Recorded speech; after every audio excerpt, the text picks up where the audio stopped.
Il-Partit Nazzjonalista appella mis-sentenza li tat il-qorti x-xahar li għadda brabta mal-investigazzjoni dwar il-każ tal-Invoices Folots.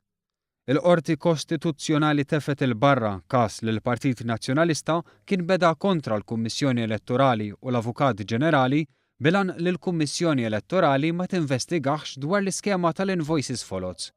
L-iskema bdiet titħaddem fi żmien l-eks kap nazzjonalista Simon Busuttil fejn eluf ta' euro kienu qed jidħlu għal pagi ta' uffiċjali tal-Partit Nazzjonalista kontra il-liġi tal-finanzjament tal-partiti.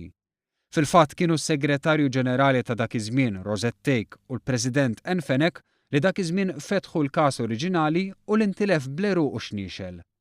Madankollu l-amministrazzjoni preżenti tal-Partit Nazzjonalista wkoll qed tipprova tevita l-investigazzjoni u s-Segretarju Ġenerali Clyde Pooley u l-President tal-Kumitat Amministrattiv Mark Anthony Sammut resqu rikors biex jappellaw il-każ. Dan ifisser li t-tmexxija l-ġdida qiegħda tkompli fejn ħallit ta' qabilha. L-appell ifisser ukoll li l-investigazzjoni ma tkunx tista' tibda u l-Partit Nazzjonalista ikun qed itawwal il-proċess tal-ġustizzja.